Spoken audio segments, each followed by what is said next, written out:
तिमिरान्धस्य ज्ञानाञ्जनशलाकया चक्षुरुन्मीलितं येन तस्मै श्रीगुरवे नमः।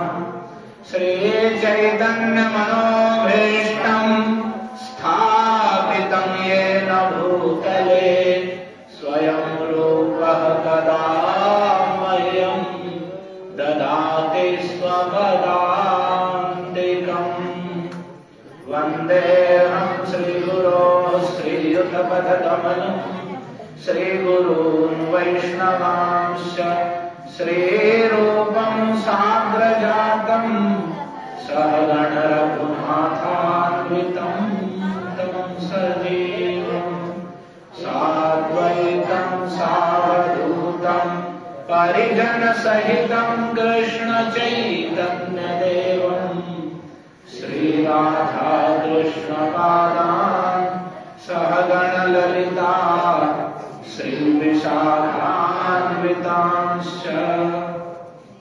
हे कृष्ण करुणा सिन्धो दीनबन्धो जगत्पते गोपेश गोपिकान्त राधाकान्त नमोऽस्तुते। तप्त काञ्चन गौराङ्गी राधे वृन्दावनेश्वरी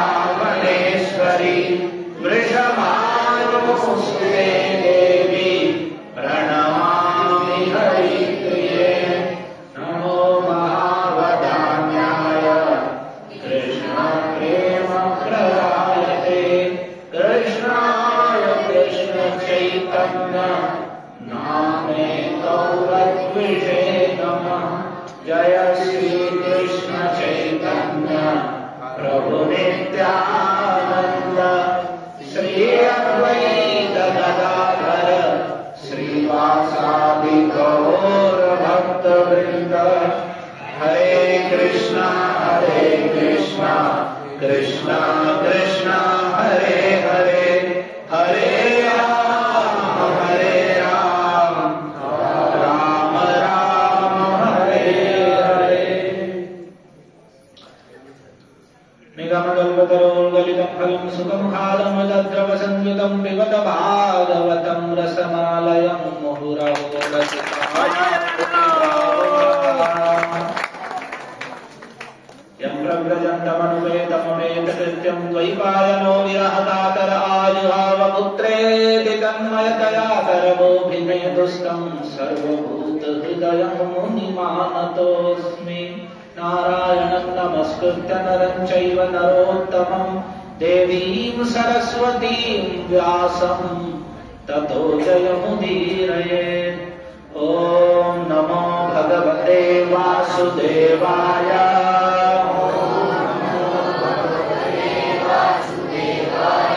ॐ नमो भगवते वासुदेवाय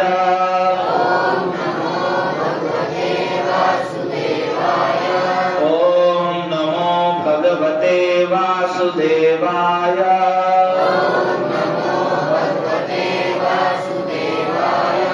हरे कृष्ण। आप सभी का स्वागत है कृष्ण कथा में। कार्तिक के अब अंतिम 2 दिन बचे हैं, आज और कल।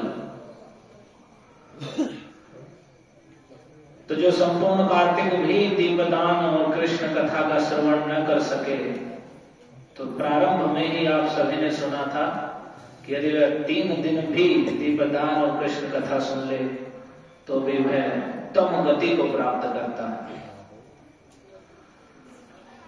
तो हम भगवान श्री कृष्ण की अतिशय मधुर बाल्य लीलाओं का श्रवण कर रहे हैं, जिसमें हम उनकी सबसे अधिक प्रसिद्ध माखन चोरी लीला का श्रवण कर रहे हैं।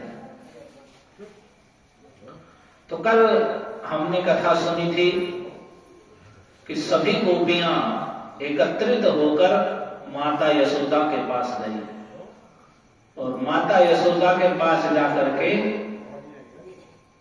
कृष्ण की चपलता और चंचलताओं की बातें उनसे बताने लगी कि यह पीछे से ही जाकर बछड़े खोल देता है और वे बछड़े सारी गायों का दूध पी जाते हैं। तो जब हम जाती हैं तो वो पहले से ही गाय के स्तनों में दूध नहीं रहता, फिर हम इस पर क्रोध करती हैं तो ये जोर जोर से हंसने लगता है, चोरी के नए नए उपाय जानता है, हमारे दही दूध आदि को अनेक प्रकार के उपायों से चोरी करके स्वयं भी खाता है, वानरों को बंदरों को खिलाता है, अपने सखाओं को खिलाता है। और यदि इसे घर में कुछ ना मिले तो वह छोटे छोटे बच्चे हैं उन्हें रुलाकर भाग जाता है। तो ऐसे यह अनेक प्रकार से चपलताएं चंचलताएं करता है और ये इतना चतुर है कि ये जान जाता है कि कौन किस समय कहां पर है। तो जब हम घर के दूसरे कार्यों में व्यस्त रहती हैं उसी समय यह घर में प्रवेश कर जाता है। और यदि हम अंधकार के घर में, जो अंधकार से युक्त भवन है, कमरा है, उसमें माखन दूध दही आदि को रख दें तो भी इसने जो मणियां पहन रखी हैं, मणियों के आभूषण जो हे यशोदा जी आपने इसे पहना रखे हैं, इनके प्रकाश से और स्वांगमर्थ प्रदीपम, और इसका ही जो है सुंदर शरीर है इसमें से ही प्रकाश निकलता है, या अपने ही शरीर के प्रकाश से सारी वस्तुओं को देख लेता है और फिर उन सबको खा जाता है, बांट देता है। और यदि बंदरों को खिलाने पर भी, स्वयं खाने पर भी बच गया तो सारे मछलियों को फोड़ कर खा जाता है। यशोदा जी ऐसी अनेक प्रकार की ऐसी बात, ऐसे क्रिया करता है। और जब हम इसे डांटती हैं और कहती हैं तुम चोर हो और ऐसा कर रहे हो, तो कहता है कि अरे चोर तुम हो, मैं स्वामी हूं घर का। ऐसी ऐसी धृष्टतापूर्ण बातें करता है, हमें ही चोर बताता है और स्वयं को स्वामी बताने लगता है। और तो और ये हमारे लिपे पुते स्वच्छ घरों में मूत्र आदि भी कर देता है। तनिक देखो तो वहां तो चोरी के अनेक उपाय करके काम बनाता है, लेकिन देखो आपके सामने ऐसा लग रहा है मानो कोई पत्थर की मूर्ति खड़ी हो, बड़ा भोला भाला साधु। और सच में उस समय कृष्ण ये सुनकर के कि यशोदा, माता यशोदा को उलाहना दे रही हैं, तो हो सकता है माता यशोदा मेरी पिटाई करें, तो भयभीत नेत्रों से वहां बिल्कुल भोले भाले बच्चे बनकर खड़े रहते हैं। तो उनकी यह दशा देख करके सब गोपियां भी उनके उस भय से युक्त मुख की शोभा को देखती हैं और चली जाती हैं। और उनकी यह दशा देख करके नंद रानी यशोदा भी जान जाती हैं कि ये गोपियां वास्तव में उल्हाना देने के बहाने आई हैं और इनका कृष्ण के प्रति प्रेम है, प्रीति है, ना कि ये उसे उसके द्वेष के कारण यहां पर आए हैं कि इनके घर के या बछड़ों को खोल दे रहा है, माखन आदि को नष्ट कर दे रहा है, तो ये क्रोध में आई है नहीं। तो वे उनके मन की दशा तो जान गई कि इनके हृदय में स्नेह है और उसी स्नेह में आकर ये इसकी चपलताओं का वर्णन कर रही है। तो उनके भयभीत, फिर भी कृष्ण अत्यंत भयभीत हैं, उनके उस भयभीत मुख को देख करके माता यशोदा भी हंसने लगती हैं और उन्हें डांट भी नहीं पाती, सोच भी नहीं पाती कि इसे डांट दूंगा। पहले इतने भयभीत ऐसे कोमल और सौम्य बन जाते हैं कि मानो उन्होंने कुछ भी नहीं किया है। तो ऐसी उनकी दशा देख करके माता यशोदा भी उन्हें डांट फटकार नहीं लगा पाती, बल्कि हंसकर ही रह जाती। तो वास्तव में भगवान की माखन चोरी लीला बस कहने के लिए चोरी है, क्योंकि चोरी तो उसे कहते हैं यदि किसी दूसरे की वस्तु को बिना उस व्यक्ति के जाने और उसकी इच्छा के बिना उस वस्तु को उठा लिया जाए और अपने प्रयोग में लिया जाए, तब वह चोरी कहलाती है। कि आपकी कोई वस्तु जो आपको पता नहीं है, किसी ने पीछे से उठा ली और आपको पता नहीं चला, आपकी इच्छा के विरुद्ध, तब वह चोरी है। लेकिन यहां वास्तव में ये जो चोरी है, माखन चोरी, ये नाम है माखन चोरी का, लेकिन सब इच्छा के अनुसार ही होता है। क्योंकि भगवान जो भी माखन चोरी करते हैं, घर में किसी के माखन चोरी करने के लिए, दूध दही खाने के लिए जाते हैं, तो वे गोपियों के अनजान में नहीं, उनके जान में, उनकी जानकारी में, उनके देखते देखते ही उनके घर में प्रवेश कर जाते हैं और ऐसे कार्य करते हैं। तो ये माखन चोरी, और उन गोपियों की इच्छा रहती है कि कृष्ण हमारे घर आए और मेरे घर आकर के माखन चोरी करें और मेरे आंगन में खेल करें और मेरे आंगन में अनेक प्रकार से अपनी क्रीड़ाएं करें, और मैं उन सभी लीलाओं का और इनकी मधुर चेष्टाओं का दर्शन करूं और इस प्रकार से परम आनंद को प्राप्त करूं, और ये भी आनंद को प्राप्त करें पीछे से माखन मटकी सब छोड़ करके। तो उसी का ही हम श्रवण कर रहे थे। तो एक गोपी कहती है, जब भगवान माता यशोदा से कह रहे थे कि मैयारी मोहि माखन भावे, हे मैया मुझे तो माखन प्रिय लगता है, जो मेवा पकवान कहती तू मोहि रुचि नहीं आवे। कि हे मैया, जो तुम मेवा पकवान आदि खाने के लिए कह रही है, इसमें मेरी रुचि नहीं है। मुझे तो मैयारी मोहि माखन भाव, हे मैया मुझे तो माखन ही प्रिय लगता है। तो जब कृष्ण ऐसे कह रहे थे, तो उसी समय क्या होता है कि एक गोपी पीछे से खड़ी होकर इस बात को सुन रही है कि बाल कृष्ण, जिनकी आयु अभी 5 वर्ष की भी नहीं हुई है, वे अपनी माता से कह रहे हैं कि मुझे माखन प्रिय लगता है। तो उन परम सुंदर सांवले सलोने उस अद्भुत बालक को वह भी अपना पूर्ण स्नेह देना चाहती है। तो वह मन ही मन सोचती है, ब्रज सुबती एक पाछे ठारी, सुनत श्याम की बात। एक ब्रज की युवती पीछे खड़ी हुई थी और उसने श्याम सुंदर कृष्ण की ये बातें सुनी कि इन्हें माखन प्रिय लगता है। मन मन कहती कब हूं अपने घर देखूं माखन खात। तो वह मन ही मन ये कहती है कि ऐसा कब दिन आएगा कि मैं अपने घर में इसे माखन खाते हुए देखूंगी, कि ये मेरे घर में आके माखन खाए, ऐसा दिन कब आएगा। वह मन ही मन ऐसा कह रही है। और बैठी जाई मथनिया के ढिग, मैं तब रहूं छपानी। और यह पीछे से घर में प्रवेश करे और जाकर के मथानी के पास जाकर बैठ जाएं और जाकर के वहां धीरे धीरे से माखन निकाल निकाल करके खाएं, और मैं तब रहूं छपानी। और उस समय में छिप कर, सामने ना आकर के पीछे से छिप कर उनकी इस मधुर बाल क्रीड़ा का, माखन चोरी लीला का दर्शन करूं और इनके आनंद को देखकर मैं आनंदित हूं।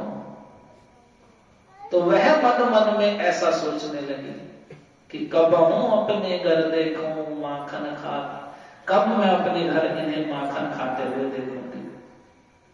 और बैठे जाए मथनिया के ढिग, तब मैं तब रहूं छपानी। लेकिन कह रही है सूरदास प्रभु अंतर जामी, ग्वालिन मन की जानी। सूरदास जी कहते हैं कि ये तो प्रभु अंतर्यामी है, सबके हृदय में ही बैठे हुए हैं, सबके मन की बात जानने वाले हैं। तो चूंकि ये सबके मन की बात जानते हैं, कोई इनसे छिपाव दुराव नहीं कर सकता है। हम हृदय में क्या क्या भरे पड़े हैं, क्या क्या हमारे मन में अच्छा बुरा भरा हुआ है, वो सब कृष्ण जानते हैं। हम भगवान के सामने कुछ भी नहीं छिपा सकते हैं, क्योंकि सर्वस्य चाहम हृदय सन्निविष्टो। भगवत गीता में कहते हैं भगवान अर्जुन से अर्जुन मैं सबके हृदय में ही बैठा हुआ हूं। तो जब वे हृदय में ही बैठे हुए हैं तो हम जो भी कुछ सोचते हैं, जैसे भी विचार रखते हैं, जो हमारे हृदय में काम, क्रोध, लोभ, ईर्ष्या, द्वेष आदि के भाव भरे पड़े हैं, वे सब भगवान जानते हैं। और हम भगवान से कितना प्रेम करते हैं, कितनी उनकी सेवा की अभिलाषा रखते हैं, ये भी भगवान जानते हैं। कि हम केवल भगवान की भक्ति या भगवान के मंदिर में अपना काम बनाने के लिए जाते हैं या भगवान की सेवा की, भगवान की भक्ति की इच्छा से जाते हैं। तो ये भी सब भगवान जानते हैं कि केवल काम बनाने के लिए आया है या वास्तव में मेरी भक्ति करने के लिए आया है। तो सूरदास प्रभु अंतर्यामी, सूरदास जी कह रहे हैं कि ये प्रभु अंतर्यामी है, ग्वालिनी मन की जानी। ये सबके मन की बात जानते हैं, तो ये ग्वालिनी के उस मन की बात को जान गए कि कब हूं अपने घर देखो माखन खा, कब मैं अपने घर माखन खाते हुए देखूं। तो उसके मन की जब बात जान गए तो ऐसा ही हुआ, वे भगवान उसके घर पहुंचे और उसके घर माखन खाकर उसे सुख दिया। गए श्याम तिहि ग्वालिनी कई घर। वे श्याम ऐसे ही अपनी क्रीड़ा करते हुए एक दिन उस ग्वालिनी के घर पर ही पहुंच गए। उसकी जो अभिलाषा थी कि ये आए और मैं छिप कर बैठ जाऊंगी पहले ही, उन्हें ये ना लगे कि कोई देख रहा है, और ये चोरी के भाव में आए और पीछे से उस मथाने के निकट बैठ करके और मटकी से निकाल के माखना दिखाएं। तो भगवान उसकी उस अभिलाषा पूर्ति करने के लिए उसके घर गए। इसलिए ये माखन चोरी लीला बस कहने की चोरी है, ये तो अलौकिक और केवल भगवान का, उनके गोप सखाओं का और उन गोपियों का केवल आनंद है, और उनको आनंद देने के लिए ही भगवान वहां आए हैं। तो क्यों भगवान कह रहे हैं प्रथम करी हरि माखन चोरी। भगवान हरि ने पहले माखन चोरी लीला प्रारंभ की। ग्वालिनी मन इच्छा करी पूरन आप भजे ब्रज पूरी। उन्होंने सभी गोपियों के मन की इच्छा पूर्ति की, उनके घर जा करके उनके माखन दूध दही को खाया और आप भजे ब्रज खोरी। और ऐसा करने से स्वयं ब्रज के प्रसिद्ध चोर के रूप में जाने गए। क्यों? मन में यही विचार करत हरि ब्रज घर घर सब जाऊं। हरि ये कृष्ण मन ही मन ये विचार कर रहे हैं कि ब्रज घर घर सब जाऊं, मैं सभी ब्रजवासियों के घर घर में जाऊं। वास्तव में भगवान तो सबके घर में जाने के लिए तैयार रहते हैं। भगवान कोई वो नहीं है, सब उनके अपने हैं, वे सबके घर में जाकर बैठ सकते हैं। लेकिन हम ही भगवान को अपने घर में, अपने हृदय में लाना ही नहीं चाहते। हम ही सोचते हैं कि नहीं, यदि हम हरि नाम जपेंगे, हम अपने घर भगवान की आरती करेंगे तो ये तो बहुत गलत हो जाएगा। ऐसा करेंगे तो भगवान घर में आ जाएंगे, जहां भगवान का कीर्तन होगा, सभी लोग एकादशी के दिन कृष्ण को प्रसन्न करने के लिए उपवास रखेंगे, एकादशी के दिन प्रतिदिन हरिनाम जपेंगे, भगवत गीता भागवत को पढ़ेंगे, सुनेंगे, तुलसी पूजा करेंगे, तो वहां तो भगवान स्वयं ही आकर बैठ जाएंगे।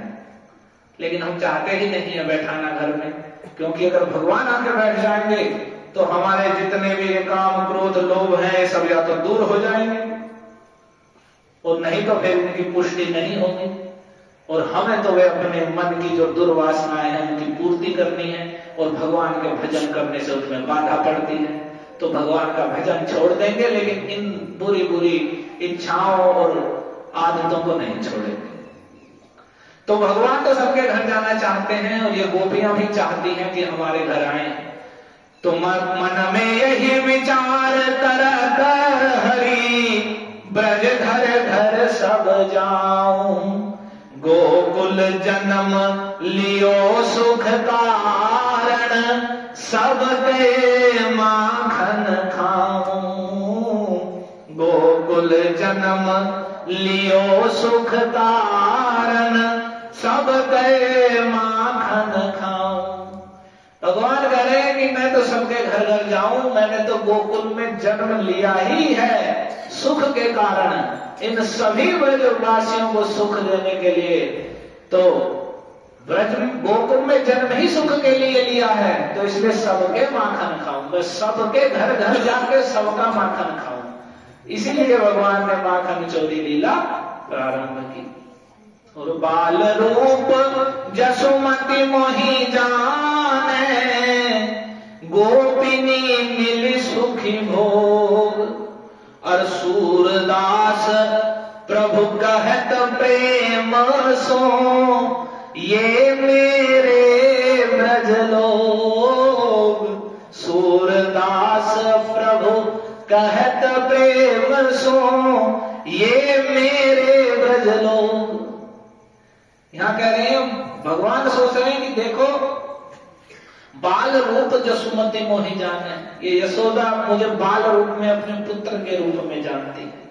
तो गोपिनी मिली सुख भोग, यह सभी गोपियों के साथ मिल करके मुझे अपने पुत्र के रूप में जान करके उस सुख का आनंद ले। एक साधारण बच्चे को खिलाने में माता सुख का अनुभव करती है, पूरा अनंत कोटि ब्रह्मांड में एकमात्र स्वामी, जो संपूर्ण सुंदरता के, संपूर्ण मधुरता के एकमात्र आश्रय हैं, वे भगवान जिनके पुत्र हैं, उनके आनंद का कहा ही नहीं जा सकता है, अनिर्वचनीय है। तो वे भगवान कह रहे हैं, यशोदा मुझे अपने बालक के रूप में जानती है, तो गोपिनी मिली सुख भोग है, गोपियों के साथ मिलकर के सुख का भोग करे। और सूरदास प्रभु कहत प्रेम सो, सूरदास जी कहते हैं कि ये प्रभु प्रेम से कह रहे हैं क्या, ये मेरे ब्रज लोग, ये जितने ब्रजवासी हैं ये सब मेरे हैं। अन्य लोग कहते हैं कि भगवान हमारे हैं, लेकिन यहां भगवान कहते हैं कि ये सारे ब्रजवासी मेरे हैं। उनके भगवान की उनके प्रति है कि ये मेरे लोग हैं। ये तो छोड़िए कि हम सोचें कि भगवान हमारे अपने हैं, उन ब्रजवासियों की ये श्रेष्ठता है ब्रज के गोप गोपियों की, कि भगवान प्रेम से कह रहे हैं कि मैं इसलिए ही गोकुल में आया हूं इन सबको सुखी करने के लिए, क्योंकि सूरदास प्रभु कहत प्रेम सो, ये मेरे ब्रज लोग, ये जितने ब्रज लोग हैं सब मेरे अपने हैं, तो इन सबको सुख देने के लिए ही आया। हरे कृष्णा हरे कृष्णा कृष्णा कृष्णा हरे हरे, हरे राम राम हरे। तो जब भगवान अब उस ग्वालिन के घर गए श्यामती ही ग्वालिन के घर, तो ग्वालिनी के घर गए, माखन चोरी की, खाई, अपने गोप सखाओं सहित अनेक प्रकार से क्रीड़ा की, वानरों को माखन खिलाया, मटकी वटकी फोड़ी, सब कुछ। तो उस गोपी ने वह सब बैठ करके वह सारे भगवान की लीला, उनके रूप सौंदर्य का पूरा दर्शन किया। और दर्शन किया तो वह दर्शन इतने ध्यान से, एकाग्रता से किया कि वह हृदय में समा गए। तो अब उसे इतना आनंद हो रहा था कि वह फूल ही नहीं समा रही थी, इतनी प्रसन्नता उसके मुख पर दिख रही थी। तो फूली फिरती ग्वाली मन मेरी, पूछती सखी परस्पर बातें, पायो परियो कछु कहूं तैरी। फूली फिरती ग्वालिन मन मेरी, वह ग्वालिनी मन में फूली फिर रही है, प्रसन्न है पूरी। तो पूछती सखी परस्पर बातें, पायो परियो कछु कहूं तैरी। तो उसकी सखियां, जो प्रिय सखियां हैं, वे आके पूछती हैं दूसरी गोपी कि अरे तू बात बता तो सही, क्या तुझे कहीं पड़ा हुआ धन मिल गया क्या, जो इतनी प्रसन्न हो रही है? क्या तुझे कहीं कुछ पड़ा हुआ धन मिल गया? तो वह यह सुनकर के और भी प्रेम से विह्वल हो गई। और प्रेम से विह्वल कैसी हो गई? पुलकित रोम रोम गद गद मुख बाणी कहत नावे। उसका रोम रोम पुलकित होगा, एक एक रोम गुब जो होता है, रोमटे होते हैं, वो आनंदित हो गया, हर्षित हो रहा है। और गद गद मुख बाणी कहत नावे, कंठ अवरुद्ध हो गया, मुख से वचन नहीं निकल रहे हैं, इतना आनंद छा, एक एक रोम रोम हर्षित है। मुंह से आवाज शब्द तक नहीं निकल रहा है। तो जब उसकी ऐसी दशा हो गई तो वह गोपी सखी पूछती है उसकी सखी कि ऐसो कहा आही सो सखीरी हमको क्यों न सुनावे, कि हे सखीरी तू बता ऐसा क्या हो गया, इतनी प्रसन्नता तुझे हो रही है, हमको क्यों न सुनावे, तू हमें क्यों नहीं सुना रही है, हमें भी तो बता ऐसी क्या चीज हो गई है, ऐसी क्या घटना या ऐसा क्या धन तुझे मिल गया है जो हमें नहीं सुना रही हो।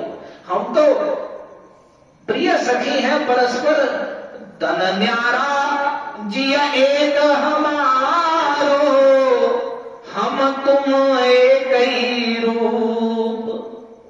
वह सखी कहती है कि हे प्रिय सखी, हे सहेली, हमारा तन ही न्यारा है, हम दोनों का तन ही न्यारा है, लेकिन जिया एक हमारो, लेकिन जी तो हमारा एक ही है, हम तुम एक ही रूप। मुझे तुम पराई मत समझो कि ये दूसरी है, हम तो एक ही रूप हैं। बताओ तो सही क्या हुआ, ऐसा क्या धन मिल गया जो तुम हमें नहीं सुना रही हो। तो सूरदास कहे ग्वालिन सखी सो, सूरदास कही ग्वालिनी सखी सो, देखो रूप अनूप, देखो रूप अनूप। जब उसने कहा कि तन न्यारा जी एक हमारो, हम तुम एक ही रूप, तो सूरदास कहे ग्वालिनी सखी सो, तो वह फिर ग्वालिनी अपनी सखी से बस इतना ही बोल पाई, शब्द ही नहीं निकल रहे थे कि देखो रूप अनूप, मैंने आज एक अनुपम रूप देखा है, ऐसा रूप देखा है जो जिसकी किसी से उपमा नहीं की जा सकती। और सच्चिदानंद भगवान बाल कृष्ण के उस रूप सौंदर्य को उसने दर्शन किया और भगवान ने उसका अपने रूप सौंदर्य को उसके सामने प्रकाशित किया, तो वही रूप हृदय में समा गया। तो वास्तव में भगवान का अर्थ है जो परम सुंदर है। सामान्य लोग भगवान के विषय में कल्पना करते हैं, भगवान तो निराकार है, भगवान तो ऐसा है, भगवान किसी को नहीं दिखता है। ये भगवान के कुछ लक्षण हैं कि वे, ये स्वतंत्रता भगवान के हाथ में है कि वे किसी के सामने प्रकट हो या ना हो। हम भगवान को बाध्य नहीं कर सकते कि हमारे सामने दर्शन हो या दिखने चाहिए, वे अपनी इच्छा से किसी के सामने प्रकट हो सकते हैं, लेकिन हम बाधित नहीं कर सकते। तो लेकिन इसका अर्थ ये नहीं है कि फिर भगवान रूप से रहित हो गए हैं, उनका कुछ रूप सौंदर्य नहीं है। वास्तव में जो परम सत्य हैं, परमेश्वर हैं, वे परम सुंदर हैं और परम मधुर हैं। भगवान का अर्थ यही नहीं है कि बस वे संसार की सृष्टि करना और लोगों का पालन करना और फिर संहार कर देना, बस यही कार्य होगा। ये तो भगवान अपने अंश से ब्रह्मा विष्णु और शंकर के द्वारा कराते हैं। वास्तव में तो उनका है, वे परम सुंदर है, परम मधुर है और अपने नित्य मुक्त पार्षदों के साथ सदैव आनंदमयी क्रीड़ा में रत रहते हैं। ये उनका वास्तविक स्वरूप है। तो रूप ही भगवान का ऐसा है, रूप सौंदर्य। भगवान का रूप जो आपने सुने थे कि नारायण से भी अधिक 4 गुण हैं कृष्ण में, वह क्या है? उसमें यही है, रूप माधुरी, वेणु माधुरी, प्रेम माधुरी और लीला माधुरी। उनकी लीला की मधुरता, उनकी प्रेम की मधुरता, उनकी वेणु वंशी बजाने की मधुरता और रूप सौंदर्य की मधुरता, ये गुण है जो नारायण आदि रूपों में भी नहीं पाए जाते, केवल नंद नंदन में है।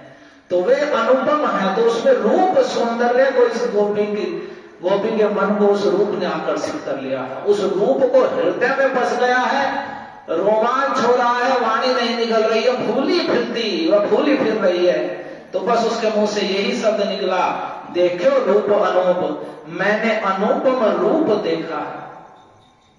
तो अनुपम रूप देखा है तो क्या दशा हो गई है, इसे एक भजन में गाया गया है, तो उसे आप सुन लीजिए। मृदंग करताल में तो वह गोपी कह रही है कि क्या हो गया तेरे हृदय में, ऐसा क्या बस गया? तो उन्होंने कहा कि मैंने अनुपम रूप देखा है। तो अनुपम रूप देखा है वह मेरे मन में बस गया है। तो अब सर्वत्र जो चीज मन में बस जाती है वही सब जगह दिखती है। जो मन में बसी पड़ी है वस्तु वही सब जगह दिखती है। तो वही वही गोपी कहती है उसके पूछने पर कि क्या हो गया, क्या तेरे मन में, तुझे क्या मिल गया है? तो वह कहती है मोहन बस गयो मेरे मन में।